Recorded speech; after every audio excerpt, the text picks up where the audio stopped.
What's up, party people? It's Keys Dan with RadioWhat.com, DJLittleRock.com, coming to you live and in living color from the Radio What studios. And this is my podcast, What Makes You Famous. It's an extension of the RadioWhat.com internet radio station that I've been running for quite some time. And if you need DJ services, where do I always send you? DJLittleRock.com. One more time, DJLittleRock.com. Check availability and get a free price quote. And maybe you could have me at your next event.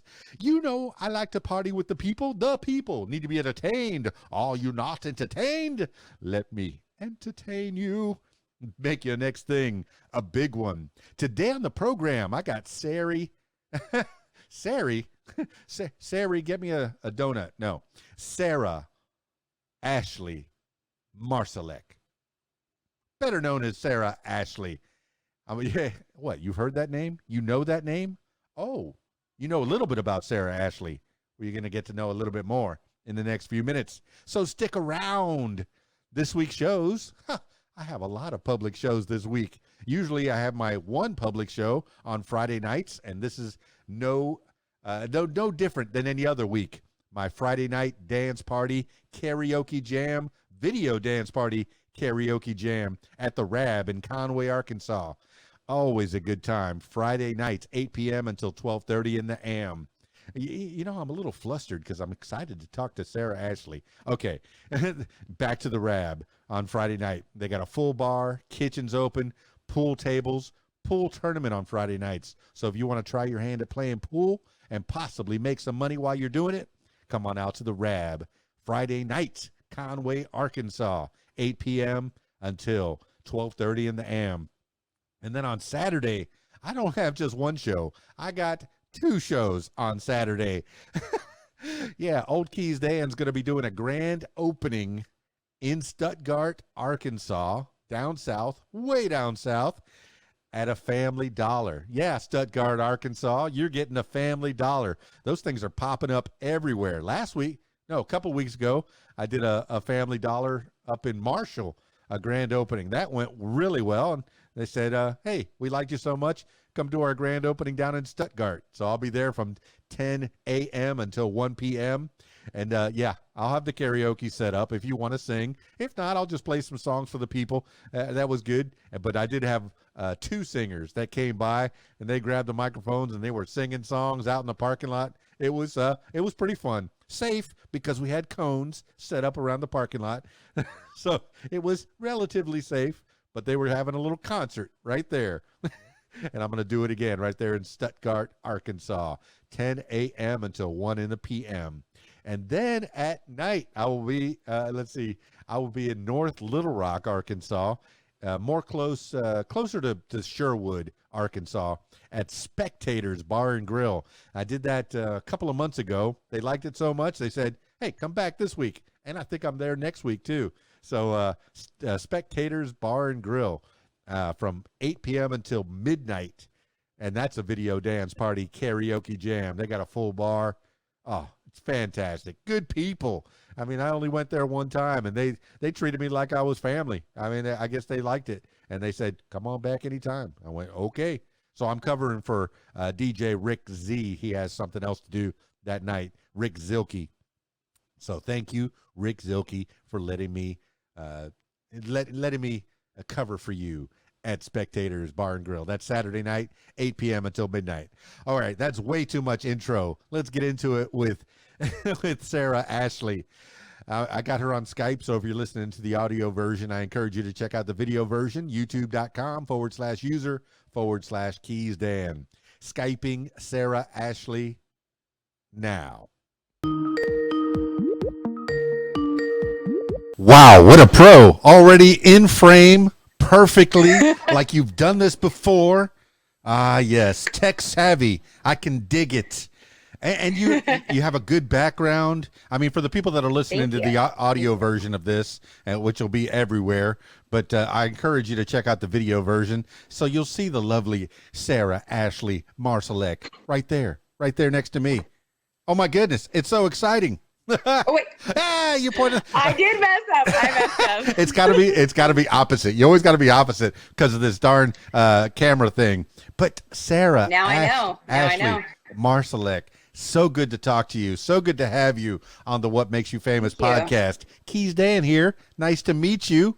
Tell me some Yeah, stuff. Keith Oh my. Dan. Woo woo. All right, if you were writing your Wikipedia page, if Sarah Ashley Marsolek was on Wikipedia, I didn't even look because I don't want to know a lot about you. I want this all to unfold pretty fluidly. Even though you did send me this really extensive bio, fantastic bio. You need to put this on a website somewhere so people can read the what's what. But if you were going to be writing those top 2 paragraphs of the Wikipedia for Sarah Ashley Marsolek, who is a Sarah Ashley Marsolek?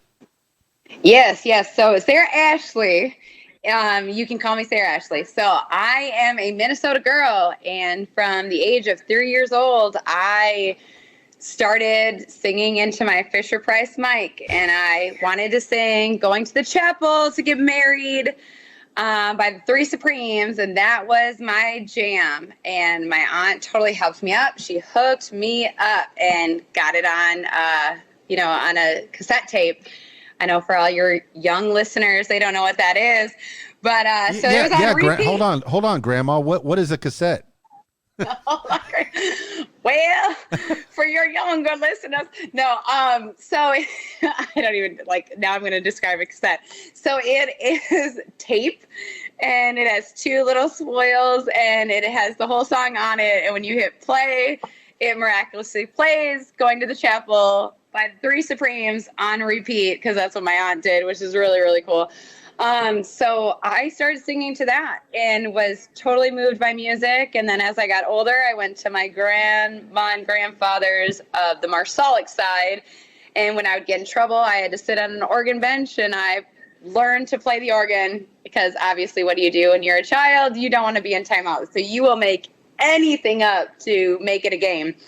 So I played the organ. And then I grew up and sang in the choir, and I played in the band. And then I also went on to college for my undergrad. I actually was a opera singer. And then I graduated, and no, I'm not singing it. Not singing any of it at all. I saw that look. I'm like, I am not doing that. Keys Dan, not doing it. So with all that being said, I then flipped a coin to go to New York or to Nashville, and it landed on New York. I'm only going to tell you that, though. Don't tell a lot of people. It landed on New York, but I went to Nashville, and I've never been to Nashville before. And I went to Nashville, and I took a leap on faith, and I had an amazing experience here, and I'm living my dream every single day. And I still do, yes, work a day job, but we have amazing clients that we write with. We also write for ourselves, me and my business partner. And as you can see, I'm trying to fix my hair because it's still a little wet. So it's like just blowing out. So that's not in the bio, but it's blowing out, and it can't right now. It needs to behave itself. And so I went to Nashville. I wrote 4 songs with the amazing David Hare. He's an amazing guitar player here in Nashville. And then I met Michelle Aspen, who is now my business partner for Revolution Remastered. We are a consulting firm for songwriting. We do a lot of production, and we are starting to release our 4 songs now together. So she's done one, I've done one. We have an amazing 9-year-old out of Massachusetts that can kill it. She can slay it. So she's doing her thing. And then we have a lot of artists in the UK as well as in the United States. So that's my Wikipedia bio, way over 2 paragraphs, but I was never good in school to stop at that 2-paragraph mark. So I just kept going and got marked down for being long-winded. Sarah Ashley, you have got public speaking down to a science. You've given me so much to unpack here. I know that's the word when you're on a podcast. You've given me so much to unpack. And you did. 3 years old. You're already all right. You get in timeout. Okay, Sarah Ashley, you've been a bad girl. You go timeout over at that bench, and what do? You learn how to play the organ. What? Okay. talent, and this may or may not be used in the future. I'm so excited for you. Now that's a good time out to put somebody in front of an organ and learn how to play. But then you go to school, and all right, you learn it. You do opera in school, but all right, let's go back to when you were a little baby, Sarah Ashley, from 3 years old into high school. Are you doing music, or are you playing organ all the way through? Or is it? Or did it parlay into something else? No. So in my middle school and high school career, I played the flute and tuba in band, and then I sang. And I've never actually was ever a soprano, so that's really good. I'm a mezzo soprano, but so I sang a lot of opera back in my high school and middle school days, and I always loved music. It spoke to me in a different way. But the secret was, in my 9th grade English class, we had to write a poem. And I wrote a poem, and it was published. Wow. And it was more dark than anything, right? Like, I was feeling my feelings and going through it, and I didn't know you could pair those two together. Like, how do you pair, with my chipped nail polish, right? Because that's what we do when we're, like, into, like, punk rock and emo music, because that's exactly what I was into back then. My favorite band was Mess, Nirvana, Lamp. Like, let's get out there, right? So as I was going through it, I was really into my feelings and had really deep feelings, but I didn't know how it paired with music except for, emo music. And then even at that point, it was, but how do I transition it? How do I become a writer? And I never figured it out until Nashville. No, but I often wonder the difference between a song and a poem, or writing a story. I mean, because you can make an epic story into a song. I know that what was it? Tom's Diner was a poem that that was turned into a song, and the guy, he pretty much didn't even know it until it was on the radio, and that's pretty cool. But I don't know the difference between lyrics and a song. I've never written either. The difference between a poem and lyrics. Is it the same? So you're coming to a writing session, and we're going to make it happen, because I don't want to put anyone in a box, right? So my business partner and I are yin and yang of each other. That's exactly what we say it out. Actually, I'm gonna move the laptop, which is what you're not supposed to do. But those two unicorns on my piano are me and my business partner. And we are the dueling unicorns, right? She is really, really good in the song structure, whatever structure that is, in constructing the song as well as the melody. I'm really, really good in, let's get the images. Let's go outside and be in nature. And I hear the whole bands. I hear all of that, which is pretty amazing, right? So we can pair each other really, really well. And while we do that, it works. So I sit there and say, and I'll tell you a secret too. Don't tell Michelle I told you this, and I know you're an interviewer, so don't bring her up. But Michelle and I wrote a song called Horses Roam. It's actually her new single that's going to be coming out within a month. And we were all sitting at my house, which we also call 2306 therapy, which is really funny because we all come here and we cry and we laugh and we write and, all the good stuff. Because that's what it is, right? And I'm just going to fix this hair really quick because I just can't do it anymore. It's bothering me too much that I feel like I'm bothering with my hair right now. Well, funny enough, I got sunlight coming in through a window over there, and I have to lean back a little bit, so my green screen's going to go all flubby. So from that, we started writing, and our amazing guitar player, Eddie Sash, was here, and he had a cool little lick, and I go, man, every time I hear that, I think of these stallions or whatever running down a hill, and they're frantic, and they're just running. And we wrote the song. She did not want to write it. She's like, I don't know if I can write about something where I've never been. I go, well, I've never been to Montana anyways, or Wyoming, but I feel it would be these horses running down, but that panic and that anxiety of them running and sweating and the wind blowing is a relationship, or maybe it's a conflict or whatever. And then we started doodling around with it, and all of a sudden she's like, I'm getting it. And she just started writing, and I started writing. By the end of the session, 2 hours later, the song was done. We did have a few edits, don't get that wrong, but we wrote it all down and we got in my car and we're driving, I think, to Sonic to get like a milkshake or whatever. We just had this great, amazing session. Eddie killed it. Michelle killed it. I was there. And wait, you all killed it. You all, it was a group effort here. Now, okay. Yeah, it was. We are a tight knit.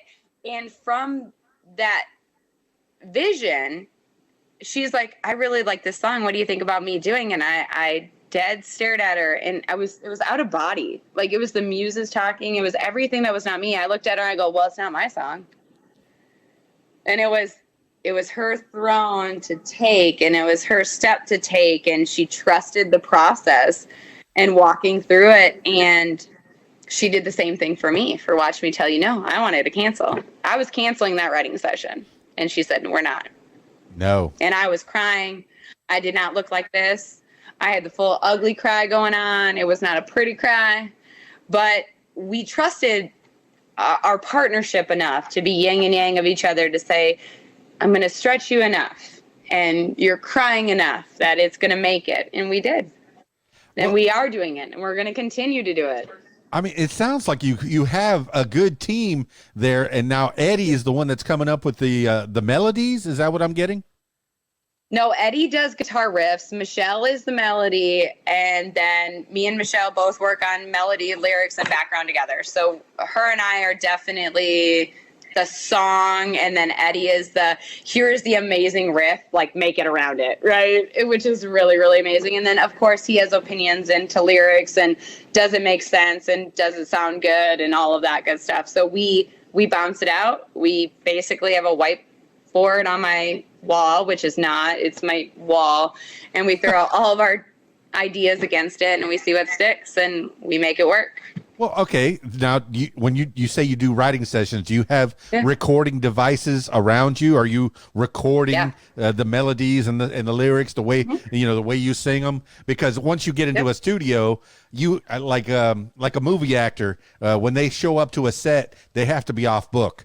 Because studio time is very expensive. It's very important that exactly what you want to lay down once you get there, so you're not wasting the engineer's time and the studio's time. So when you finally get to a Nashville studio, and you can say which studio it is that you use if you'd like. Shout outs are always a good thing. But once you get there, your song is fully formed and you are ready to go. So Pat Lassiter out of Riverfront is absolutely amazing. He has the whole A team there with him. So we always go in and do a scratch vocal. It's always Michelle. Michelle is never going to forget that melody line at all. Like, she has this amazing gift where you sing the first two lines of how you think it's going to go, and she can repeat it no matter what, for songs that we've written a week ago to a year ago to her own writing 10 years ago. So she's amazing in that. And then I can here is where the drums are going to hit. So we're both dividing our time in the studios. And then Eddie is like, and here's the, he's just rocking it. And so when we're there, lyrically, we are off book. But there has been many times where, as we're walking from the couch to the booth with our vocals coming in, we change lyrics. Okay. So we are never off book. We are making it the best until that last minute. And that can be where, this just didn't sit right before, and we could do the scratch, but now we're doing the real vocal and it still doesn't sit right. What if you sing it in this phrasing or in this wording, or let's change the whole sentence? Well, some of the best movies and the best movie actors, some of them, when they improv, that's when the magic happens. Yes, the writer has written perfect words on a page. They don't want anything changed at all. But then there's some writers and directors that will give you that leeway. And I know I make a music analogy, a movie analogy into a music analogy, and it's kind of the same thing. It's the same. To where it is. You were able. Hey, look, instead of Arnold Schwarzenegger, my favorite movie, one of my two favorite movies of all time, The Terminator, the line was, "I'll come back." And for some reason, when Arnold was doing it, he said, "I'll be back." It just Yep. sounded better. It was that one did. change and history forever and ever. Do you feel like you've come in with songs already fully formed? You make those little changes and you go, wow. Do you feel, have you had those wow moments more than once or just the once? Yeah, so her first song, Radio Silence, we actually went and recorded a fun version of it up in Boston, Massachusetts. It was actually Westport, which I know if Nell's listening, she's laughing at this point. Our now 10-year-old lives up there. So we were up tracking her vocal. And when we were up there, we got done with her vocal and we asked the engineer if we could just play around. And he's like, yeah, no problem. I did Watch Me Tell You Now, just again, to get a little comfortable to be back in a Nashville studio after so many years. Michelle, and she really gets all the credit. She rewrote majority of it. And then I came in and was like, well, what about this? What about this? What about this? And then I learned how to work the board when we were there. And so we're playing around. Of not going to say of course, because I don't think a lot of people drink, but a lot of people do drink, and I do drink. So I was getting a little bit intoxicated the whole time and just kept pushing her to find out that Nell, the mom, came and tapped me on the shoulder. I was like, please hold, because I was in the middle of tracking her. Michelle couldn't hear it, but I was so into it, and we were just getting into the emotions. And as we were going through it, we knew what we needed to execute back in Nashville. And then She's Gone happened, which is my new song coming out in about a month and a half. And Michelle wrote that chorus at 9, and it touched me, but I couldn't execute the emotion. And I tried and I tried. I just wasn't connecting. And a lot of it went down to the words.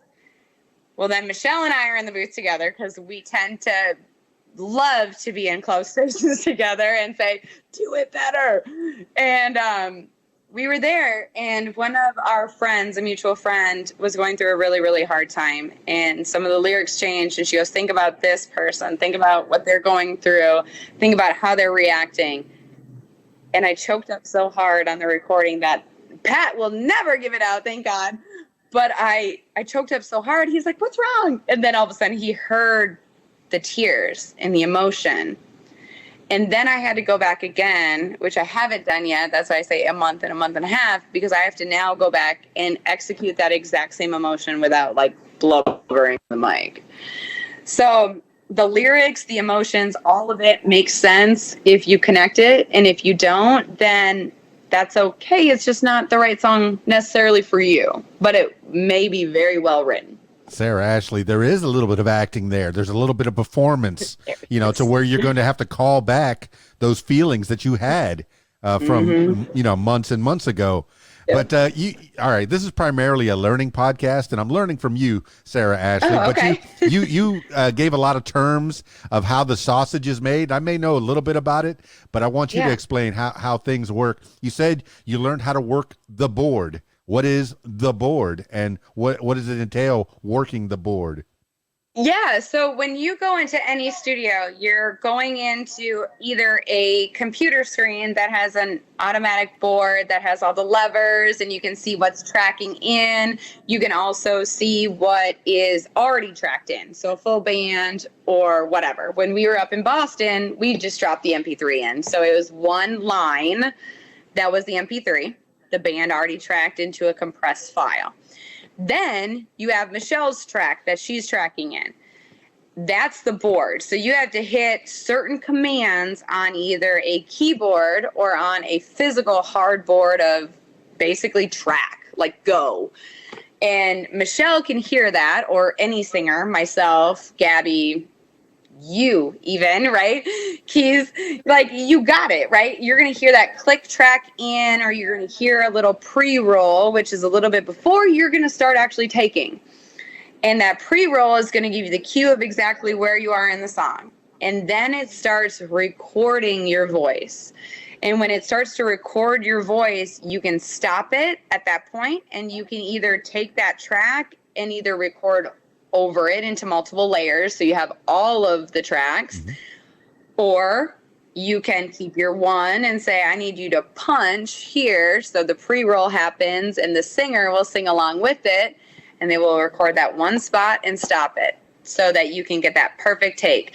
And that perfect take is your audio that you hear with everyone on the radio. It's the best of all the takes. Some singers take 57. Some takers, right?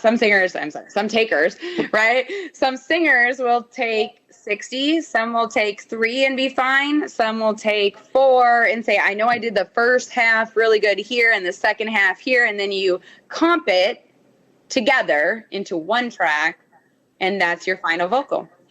You have very succinctly given people an idea of how recordings are made nowadays. Because, all right, this is before my time. In the 60s, cut and tape. You'd have a whole band in one room, all mic'd up.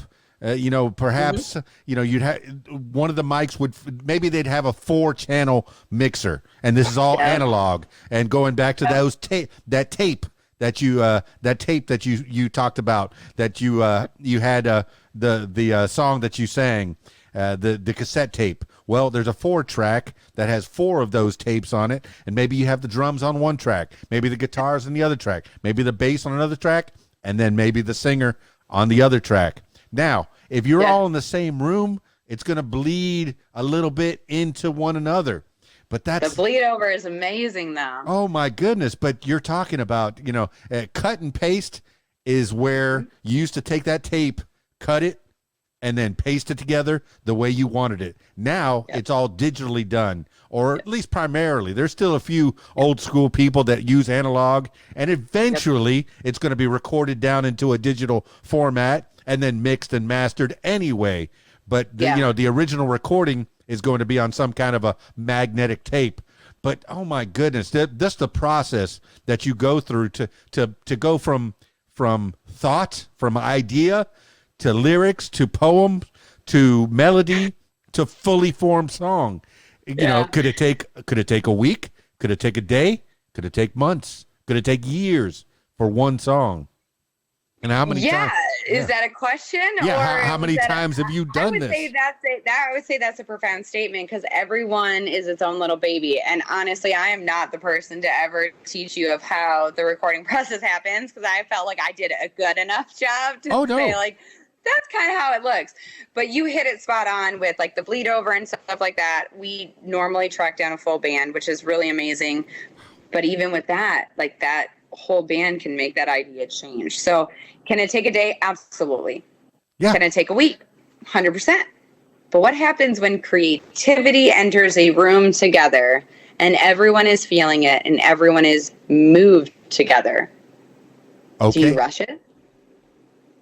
Yeah. That's why I said, is that a question? No, Sarah Ashley, you're talking about, all right, the digital age, the internet can be used for good, and you're talking about whole bands getting together in one studio and doing their thing. I've talked to people on this podcast that have been sitting there in front of me. One guy, he's in Australia. His bassist is in the Middle East. His drummer is up in Germany. The other guy, get another guitar in Canada, and they all lay their tracks down on their own respective recording devices, send them back to Australia, and an engineer somehow Frankensteins this into a song that could be played into onto a radio. Have you ever done it that way, to where everybody's doing it solo, or is it always the band? You get that all band in one room flavor. What's your favorite way to do it, and have you done it both ways?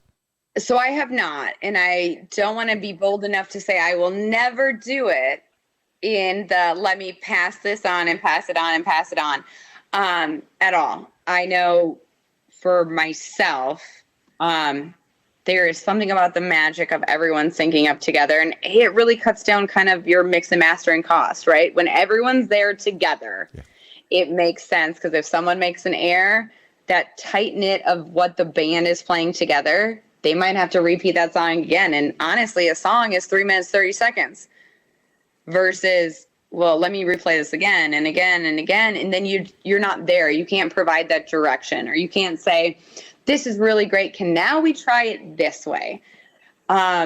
So myself, Michelle, even Gabby, we're very heavily involved in our process. Eddie is as well.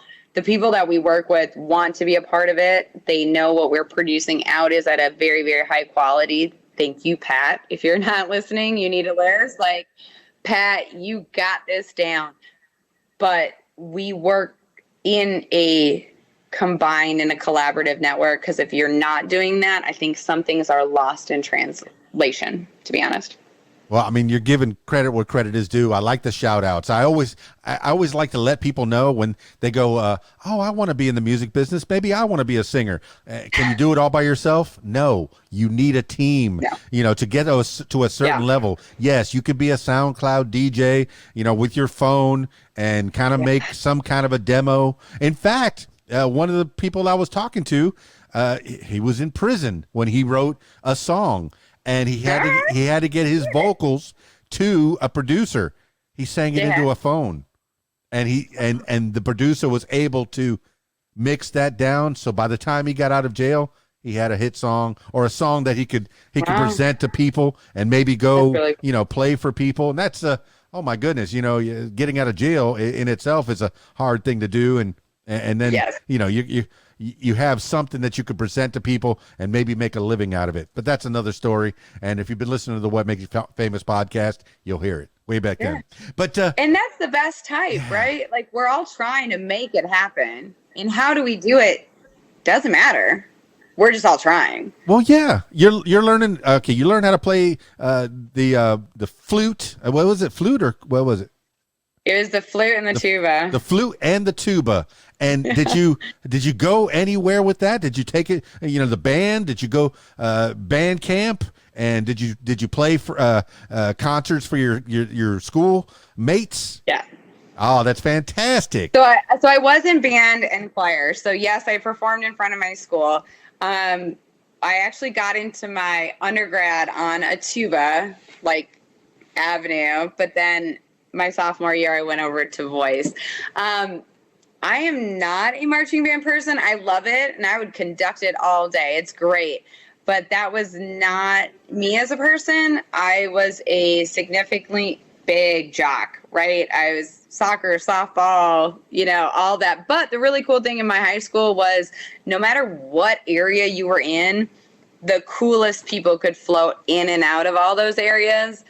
And I was lucky enough with my best friend to be one of those people, because we did love music and we did love sports. And of course, academically, we loved certain things as well, too. So we just kind of floated around. Well, it's so funny. Everybody that I've met out of Minnesota, they're all sweet people. I guess because it's cold and you don't want anybody to be all upset, Oh, it's freezing. You have no time to be mad at anybody.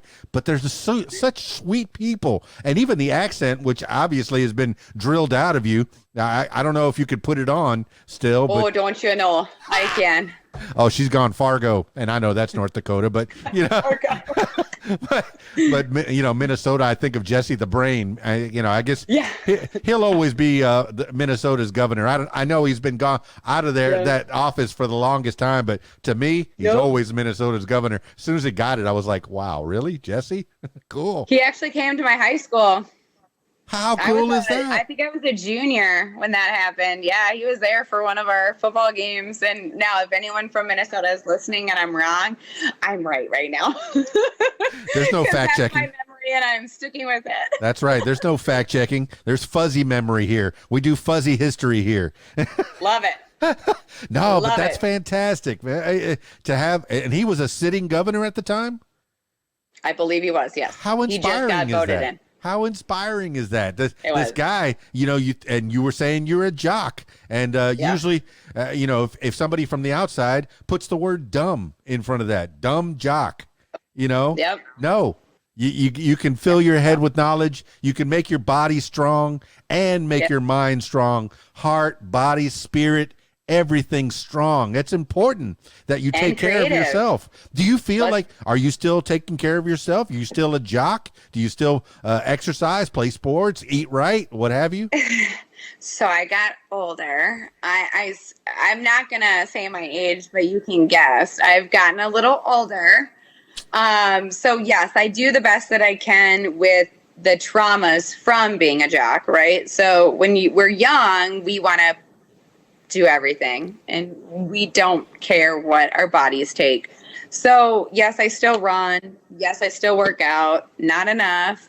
And the joke is I do a 8-ounce curl up. That's my workout. But if you don't get that, you're too young to get that joke.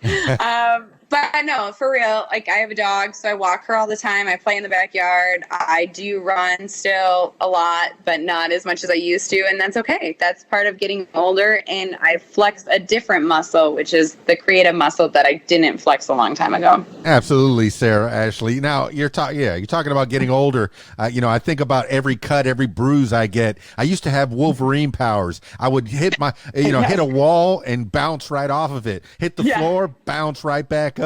I don't have that power anymore. I miss those powers, but you got to keep doing what you can to survive, because you want to live long and produce and keep these songs flowing out of your brain and into the microphones and out into the world, into the universe even. You might inspire some aliens out there.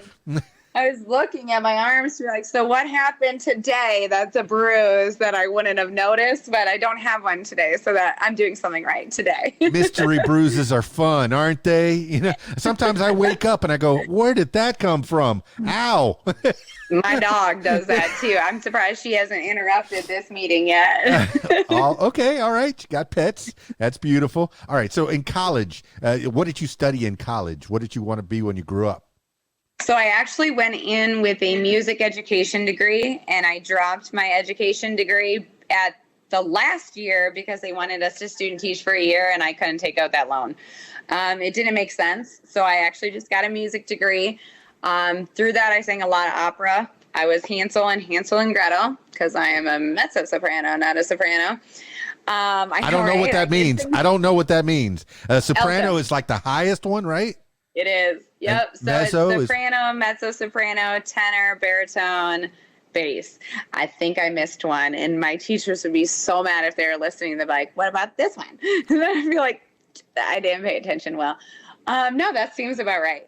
Yeah, that is right. Hey, whatever you are, I'm listening to your songs, and I like your songs. Let's go. Okay, now you got out with a music degree, and that says something. You knew your craft. You knew what you wanted to be when you grew up, and you studied on it. There's some guys some guys and gals that don't even know how to read music, that don't even know the theory of music. And when you were talking about the way you write your songs, and only because I just heard a podcast about Beethoven, I think you write your songs like Beethoven wrote his songs. I know I'm putting you up on a big pedestal there. But you really did. Did you see my eyebrows go up and my eyes kind of squint? Like, dude, please don't. Beethoven, okay, 1799, he's going deaf. Yep. 1804, he's writing Moonlight Sonata. 1806, he's writing the Fifth Symphony. Ba ba ba ba. Somewhere around the 1820s. Do you know? Can I stop you for a second? Yes, please. You know what that bum bum bum bum it was? Please. Deaf knocking on his door. That was him knowing something was coming because he was going deaf. Yes. So that's the knock on the door is bum bum bum bum dun dun dun dun. Well, he's writing my favorite Beethoven song when he's almost fully deaf. He's playing the ninth, Ode to Joy. Bum, bum, bum, bum. Oh, every time I hear it, I'm crying. I'm bawling. You're moved. But let me tell you, he's writing that song in his head, because that's the way, and that's the way you told me you write your song. You go out into nature, you see things, you could see music. Did I get it right? So yes, in some aspects, I would say, and not to quote the greatest, one of the greatest, I'm not going to say the greatest, right? Because there's so many great ones out there. Taylor Swift, when she first started writing, would see the music or the movie in her head to what she wanted to write and sing about. I would say it's a little bit like that, and some of it comes in pieces where we've been stuck in writing sessions before, and I've just opened the door at 2306 Therapy, and I've looked down and I go, okay, what environment are we in? And we're talking about it. And I go, well, I see a man and a girl in a cul-de-sac, and the girl's running away from the guy, or whatever. It doesn't matter who it is, but here's what we are in that song. And then all of a sudden more ideas flow. So it's not just about the whole video in her head or my head or Michelle's or anyone else's. It's the starting point, and then what's the next word or the next stanza that gets us to the next image, and so on and so on.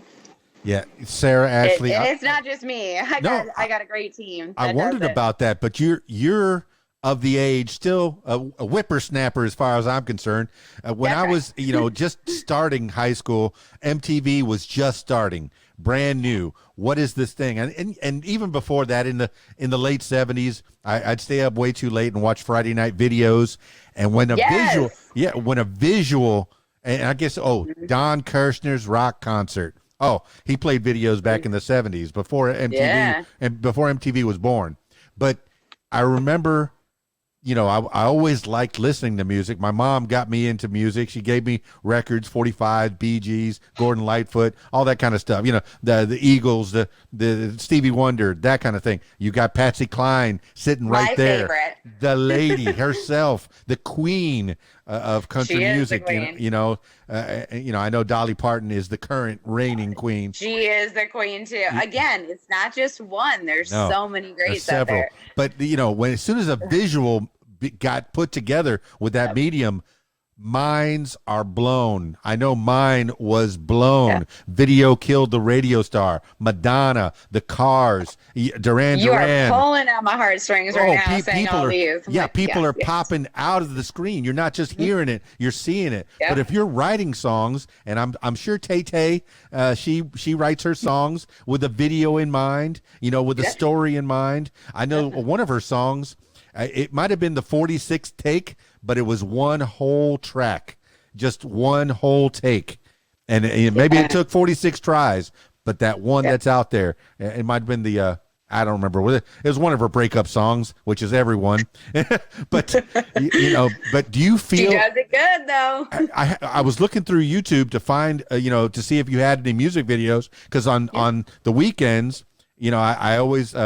DJ, but I play music videos. I do a video dance party karaoke jam. So that's awesome. Well, between the karaoke singers, I'll put music videos up. And I wanted to put a Sarah Ashley music video up. Are there any Sarah Ashley music videos? Because the only ones I found was like a static picture of you and the song.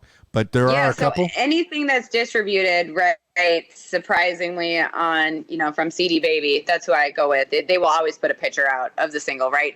But if you check out Sarah Ashley, Watch What I Can Do, I actually have a full music video of myself in there. And then we do have a video for Watch Me Tell You Now that's about to come out. So that's why I said 2 and kind of put the 2 down, because it's about to come out. I will send it to you first and foremost so that you have it before anyone in the world does. And I'm not actually in that one, and that's okay. I love the imagery on it. We actually pulled in a lot of different things, especially for Watch Me Tell You Know. It's such a great song that can cover multiple things. So we try to cover it in the music video. There's some drug usage in it. There's some emotional breakup. There is a girl and a guy both feeling sad and kind of coming back together. So we tried to use everything of what can we do in that without overloading too. Well, and then put some fire in it and call it a day. Oh my goodness. It is hard to tell a whole story in 3 minutes or so, but for some, the creatives that do it best amaze me. Oh my goodness. That you just told a whole story. And of course, Michael Jackson, he said, just give me about 20 minutes. Really? It's a 3-minute song. Yeah, I'm going to make a whole movie out of it. Oh, okay. All right. But I would love to do that. And I think She's Gone, Michelle, if you're listening, She's Gone is a good 20-minute movie. You can make a short. Oh my goodness. I talked to directors. There we go. And the first things that they do for the most part is a short. They'll do a 15, 20-minute, maybe even like a 5-10 minute, just one scene, just to get a little snippet of life to put on the reel and send it out there. But you're talking about your next video is not even going to have you in it, because I know that there was a George Michael song that he had all supermodels in it. There was an Elton John song that he had Robert Downey Jr. was in it, and this is just after Robert Downey Jr. gets out of jail, and and he needs a job. So Elton John said, hey, why don't you do my video? And I'm not going to do the Elton John the British accent, even though I probably could nail it. Let's go to the beer gardens. That's all I got. That's fantastic. No, but you're going to do this video that is more of a storytelling rather than a concert video featuring you. Does it have anybody that sang the song in it? No. So it's a story. It's a featurette. So I'm going to give you a sneak peek, right? It was all B-roll footage that we got. So we used what someone didn't want to make this. And it was perfect. It made sense. I'm going to be very candid. We, as musicians in Nashville, a lot of us don't just have an endless budget, especially if we're doing it independently. Mm-hmm. So we try to do everything within our power to really do enough to get things out there. And I think video is very, very important to spark the ideas. You might not be listening to what I'm saying, but you love Eddie's guitar riff and he's just Van Halen in it, right? That was a really bad Van Halen it, or however it's said. Right? R.I.P. Yes. He's doing that and that's what's catching your ear. But then you start seeing the images and you're like, wait, what is this girl saying? So I think music can be really appreciated from a bunch of different levels. And how that's done is not just the lyrics. It's not just the background. It's sometimes imagery, real imagery, not into the lyrics. And some of it is not you, right? I think if anyone saw me acting the way this girl acts from the B-roll footage, they would not believe me. They'd be like, Sarah's not in a bar making out with some dude and then going home and pouring pills out. They just, it wouldn't have made sense to expose that song to a huge audience versus just one type of audience. Well, thinking back to our hero, Tay-Tay, she sometimes will have, it'll cut to her where she's singing, and then it cuts over to a story. I know she's got a budget that's astronomical probably by this point, where she can do that. But, I'm thinking of, the latest thing on TikTok is put this song over your last video.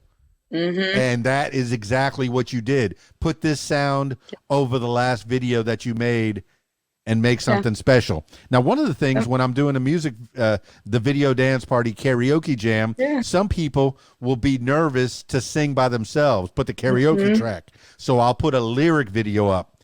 Can you please at least make a lyric video so people can sing along to Sarah Ashley's song? I got that too for my love song. So that's how I know. So I got that one out there. Watch Me Till You Know is going to have one for sure. I'm really proud of Watch Me Tell You Know. I feel like I stepped into exactly where I need to be as Sarah Ashley. So I wasn't conforming and I wasn't trying to put myself into a box. Again, I have a great partner. Michelle Aspen is phenomenal. She's an amazing singer in herself, but she is the one that always is going to push me. And then, of course, one of our clients, Gabrielle Infante, she is 10 now, and she reminds me every day of why we do what we do. So I'm going to tell you another secret. The reason why my hair is wet is I was on the phone with her mom, and she's going to text me, I'm sure, any second. And, was still helping with their stuff. And I get to send the pictures to them, and I get the mom's opinion and then her husband's opinion and Gabby's and being able to fact check what a 10-year-old thinks. They're honest. They are honest, and they're going to tell you all about yourself. They're going to tell me when my eyebrows don't match. Oh, believe it. A 9-year-old says I'm fat. Guess what? I'm fat. Okay? Yeah. Yeah, dude, you're fat. Okay. No, but all right, let's go through the songs a little bit. I'm listening to the songs on your YouTube. Sweet song. Next. Sweet song. Next. Solid sweet song. Sweet song. Watch Me Tell You Know. Bam! A departure. Thank you. I'm glad total you felt departure. that way too. this is not the same person. I was like, did she go through a bad breakup? I feel so bad for her. What happened? Are you okay, Sarah Ashley? Are you okay? I feel like writing that down on your Facebook page. Are you okay? Call me if you need Let's me. just like cause a problem. Yeah. Yeah. Love it. Did anybody ask you when you No. departed completely? No, they're like, what? So, and then Sarah got a dog. No, honestly, the people that know me, especially from being in high school, they knew my strategic plan, which was come out, be safe, come out, be safe. Because if I ever came out fully where I need to be, well, then what happens? Where am I going to go? Gotcha. I'm not. And you're going to do the exact same thing that you just did. Sweet. Sweet. No, that was terrible, or it's not for me. Right. But through that process, right, I also had to learn and grow too. So even if I wanted to come out and blow it out, I wasn't ready for that. So I went through my 4-song EP of where I was. I'm now stepping into another 4-song EP of exactly where I am. Exactly. And I'm going to continue to grow, and I'm going to continue to flourish. And watch me tell you, no, it's not even about a breakup, actually. Okay. Well, I mean, do you go ahead. Want some tea? Yeah, I do. Spill it. Let me get my tea. All right, get some tea. Sit back. So I was actually going through a rough time with an individual that I was not in a relationship with at all. We were separating through some of the things that we had together. Again, not a relationship. So I'm going to keep some of it private, right? So we were separating through some things, and it got pretty ugly. And through that pretty ugly piece, Michelle and I were already kicking the ground running. And Eddie Sash was showing up every Monday night, and he's probably gonna be like, Sarah, it was Tuesday, but whatever day, like we're constantly we're hitting days that felt like we just went through 3 days and it was awesome, was 3 weeks. We were just exploding in writing. Well, that one day I didn't want to write. I was done. I was crying on the phone to Michelle, which I said earlier. It was the ugly cry, not the pretty cry. Eddie's walking in my house and he's like, you okay? Like, what's going on? Like, he has no idea what's going on. I'm sharing everything to Michelle and then fully having it come apart, right? It was just a really traumatic event. And she goes, I really think you need to say, watch me tell you no, Sarah, because you're about to start saying no. And I was like, well, no is a complete sentence. And, she was just like, I hear what you say, but now it's time to stick up for yourself. And we sat down and we wrote it, and we didn't make one edit. That was the one song we wrote in 2 hours, and we never made a change, and we brought it into the studio, and it was done. And Michelle is actually singing background on it. You never know where that muse is going to come from. You have a superpower. You take a feeling and you make it into a song. It's fantastic. It's something that I have never had, or I've never tried to create. My gift is playing your song for the people, promoting you to the people. Well, let's do it, but it's not just me. Yes, I'm the one singing it, but we have amazing Eddie Sash on guitar. We have amazing Michelle Aspin on background vocals and a co-writer. Thank you, Pat Lassiter out of Riverfront Studio. You made everything come true. And thank you for everyone that supports. I think we should jam it quick. Absolutely. And as we wind this thing down, go ahead and give other shout outs to people that have helped you along the way. You've been doing the job. You've been making sure that people have credit where credit is due. You're writing your the award ceremony, your country music award. Yes. You're writing your speech right now. Yeah, so for ISSA, I was nominated for 5 awards. I'm a finalist in 4. So thank you to all my fans, everyone from up to Minnesota to all around the United States and in the UK and all around the world. Thank you so much. I really appreciate it. Thank you for taking the time to vote. The best thing about this award portion is the first to get you through the finalists is fan votes. So that's the biggest thing to me. The fact that you guys took time out to vote for me for my song, thank you for believing me. That's amazing.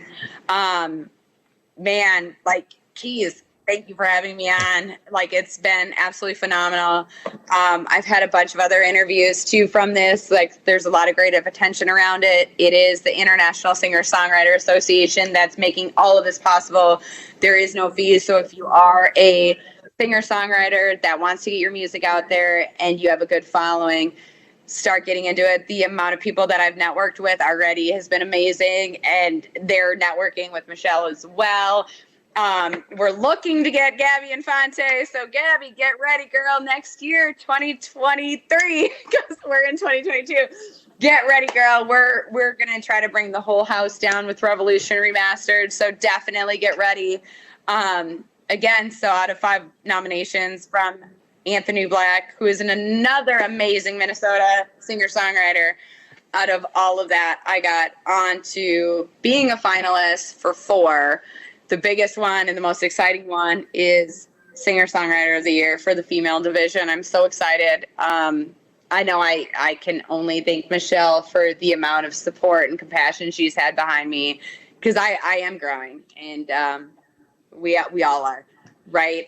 But she is phenomenal in her craft, so I'm so excited. Eddie Sash, another amazing writer on there. He's been phenomenal. So we will all be in Atlanta August 6. Yeah, I'm like trying to remember everything. You put me on the spot, so now I feel like I'm rambling. So let me just and I want to thank my high school teacher. No, I'm just kidding.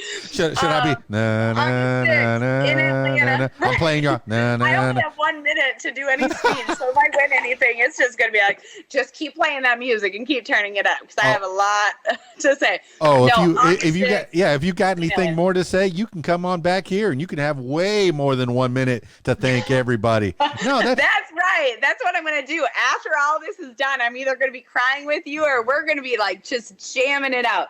But August 6th in Atlanta, if you do not have tickets, it is open to the public. So go get a part of the ISSA group. Get your tickets. There's so many people that are going to be on there. There's amazing shows. We got a pre-party, the red carpet, then the show, then the post party. Atlanta, you are gonna be lit, and you are known as Hotlanta. That's true. It is Hotlanta now. And I find, going back to movies, I think a lot of movies are getting made and TV shows in Atlanta. That's like the new Hollywood now. It is. It's getting crazy over there. Are you gonna be there? No, I'm not gonna be there. I'm gonna be right here in Arkansas, probably doing a wedding or a school dance or some kind of karaoke jam, what have you. No, what we're gonna do is I will get everyone that day, and we're gonna do a little clip. We're gonna just jump on whatever you're doing, and we're gonna be there, and we're gonna make it happen. That's right. But that was a really long ramble, and that's probably a hint of what any of my speeches would look like. Well, are you going to be performing as well? I mean, you said there's going to be a lot of acts there. I'm not. So it was really interesting when everything was announced out. I swear I heard that there was still some acts. So I reached out on behalf of our group, and we're like, hey, if you need anyone, I got a few people, and they were already booked, and it was the next day, and that's okay. I don't think I get how the Mirandas and the Carries do it, but I think for your first one, to walk a red carpet, then go to the show, and you got your pre and you got your post, and you have to perform, and if you have to walk up there and you got less than a minute to say a speech and don't fall, that's a lot. It is a lot. All right. Well, I'm okay. And oh my goodness, I'm so excited for you. Where can if people want to go see a Sarah Ashley show, are you playing anywhere? Or are there any regular? Yeah. So we are doing some open mic nights here in Nashville, Tennessee. Check out sarahashleymusic.com. That will have my whole agenda of where I'm at. But as of right now, I am in the studio working to finish out my EP. Are you playing there on, what is it, Broadview or Broadway? What is the Nashville? No, it is Broadway, and no, I'm not playing there as of right now. Okay. And any regular places that you play ever? Or any show? Okay, all right. I know I'm kind of bringing it down now after you gave me all that Hotlanta energy. Honestly, it's not that. Obviously 2020 happened. Yes. Right? Yes. So we're all coming out of that. Yeah. And for me, Yeah. I think I'm more solid on I want my EP to be exactly where I am, and then I will have that confidence Yeah. of going out and being in my authentic self and singing about my life lessons versus it kind of was my life lessons No, on, yeah. the four before. Oh, that is the way to go. Get, put your head in the studio, your mind, Yeah. your heart, your soul into the studio. Put the music out for the people. Put that content out that people want to listen to. I'm guessing it's all on Spotify, Apple, all the places that It people is find all the songs. places. And it's SarahAshley.com. So my website is sarahashleymusic.com. Perfect. Social media is at Sarah Ashley Nash. And if you are on any streaming service, it is Sarah Ashley and then whatever the song is. And the biggest one anyone should be checking out is Watch Me Tell You Now.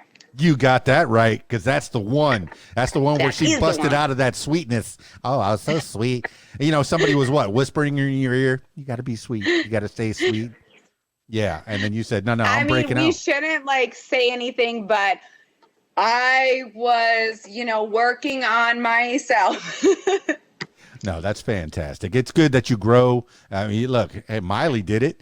Taylor did it. They all got to grow. Selena Gomez did it. Ariana Grande did it. They're growing. Britney. Well, she's gone a little nuts.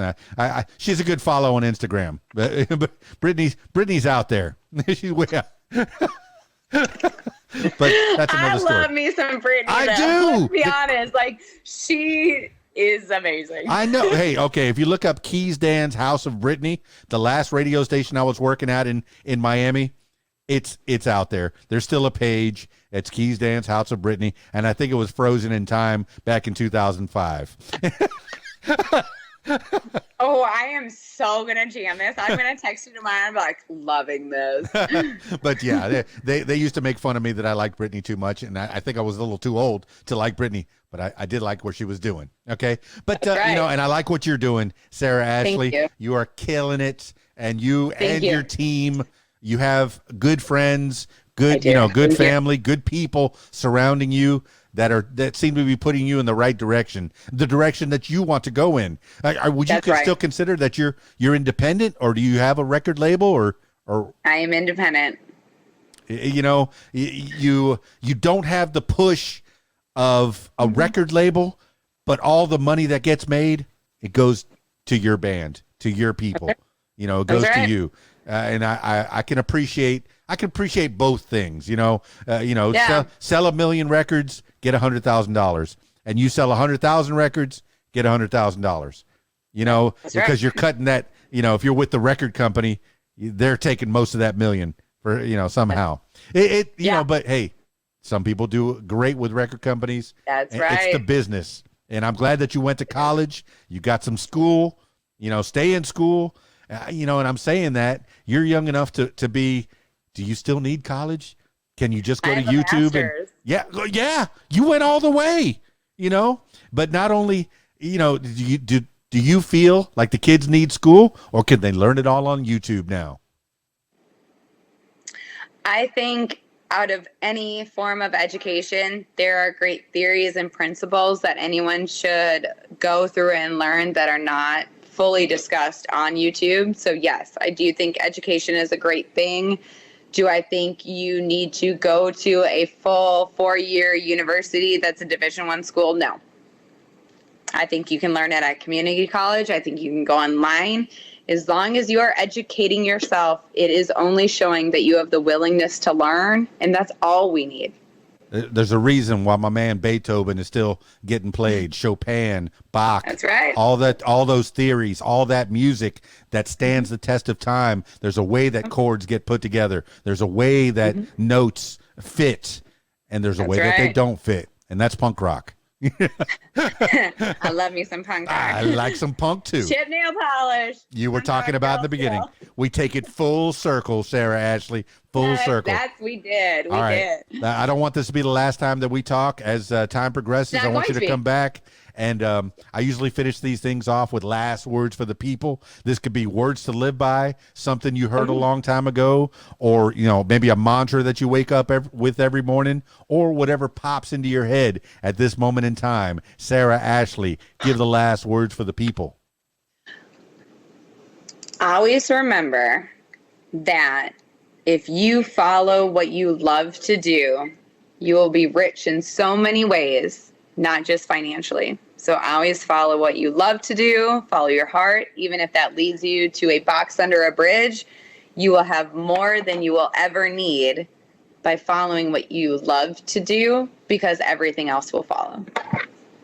Well, there you have it, party people. Sarah Ashley. Go visit her, sarahashleymusic.com. Oh, my goodness. What a talented young lady.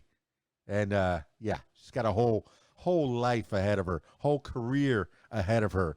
And I see nothing but great things for her and her bandmates as well. It's because it's a team effort. Once you get to this level on your own, you need a team to help you get to a whole nother level. Yeah, exciting. And make sure you follow her. Make sure you visit her page and all her social medias there as well. sarahashleymusic.com. I look forward to chatting with you again. Good luck on the award show. I hope you win all the awards, all the things, everything. So many that you can't carry them all by yourself. All right. Always a good time. Thank you so much for being on the What Makes You Famous podcast. Now, if you, yes, you, my loyal listener, if you'd like to tell your story, I encourage you to give me a call, 501-470-6386, or email info@radiowhat.com. That's it for this edition of What Makes You Famous. It's Keys Dan, radiowhat.com, djlittlerock.com. Peace. I'm out of here.